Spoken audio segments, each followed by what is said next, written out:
Hello and welcome to ALCA's Aging Life Care Moment. In this series, we talk to different aging life care professionals to hear how they got started, the value of ALCA membership, and ways to diversify in different areas. Today, we are talking with David Sadownick, Aging Life Care Manager at LifeCare Advocates in Massachusetts.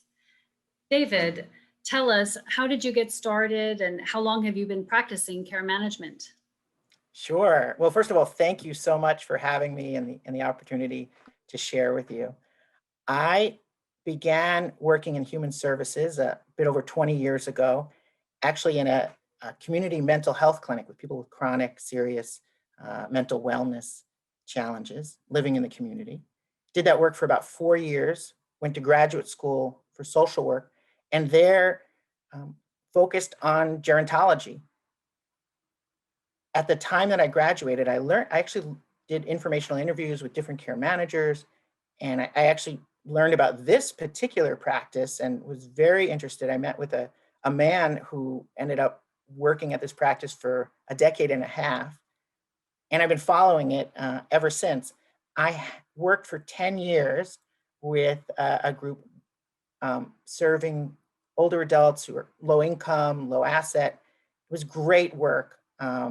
People speaking Spanish. It was incredible. As you could tell, it was hard for me to leave that position. And ultimately, 2 years ago, I joined LifeCare Advocates. And one of the beautiful things about this practice, it's a bit larger than many, about 14, mostly social workers, nurse, et cetera. But each of us really come together as a full support for our clients with backgrounds in hospice and nursing home and people working with lower income, lower assets, assisted living managers, a whole array of experience, psychotherapists, a PT on staff, et cetera.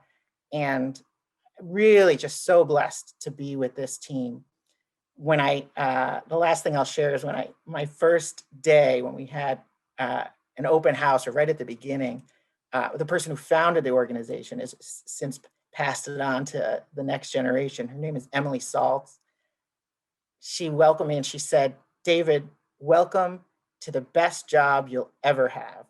And I was so grateful for the warmth and the value that my firm has brought. I'm so excited to be here now each day.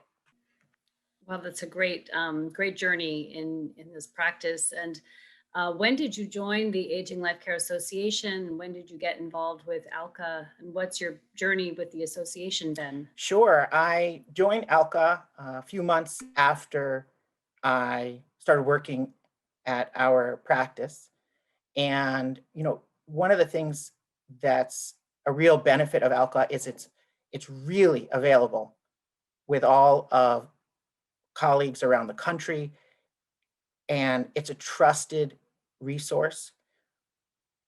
I can't tell you how many people that we've helped move all over the country, from Boston to all over, and so many places around the country here to Boston. And that really is because of the connections that we have with other care managers around the country. And in addition to that, beyond the remarkable assets that my group has with our experts in social hospice and nursing homes and um, all sorts of different specialties, the entire community of life care managers around the country is incredibly deep source of advice and wisdom. It's such a great attribute to hear about the membership and how supportive it is. Um, Tell me now, what comes to mind when you think of men being aging life care managers? Well, first of all, I recognize that I'm one of very few men. I don't know what the percentage is. I imagine it's below 10%, which is also the case when I was in graduate school for social work. And that's both a blessing and a liability. As a white male, it's something that I don't have to think about. It's the impact on me. I think it's a lot less than people in other demographics, and I can easily gloss over it because it's rarely significant in so many ways.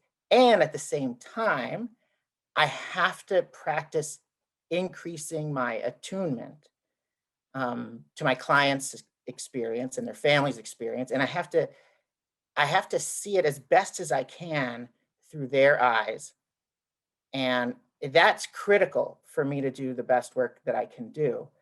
So as a male in the practice, a lot of times, or certain times, people are attracted to whatever demographics that I might be, and in a certain way, and they feel more comfortable. I don't care, whatever works. But what's really important for me is to really be attuned to them and their experience, what's important to them, what's been challenging them, and be aware of the systems around them and how that's impacted it, and be responsible about that in the way I'm present with them and everybody around them. Well, thank you so much, David. Those are really, great thought-provoking ideas to consider as we keep looking at diversity in membership and this profession. So thank you again for your time today. Absolutely. Thank you.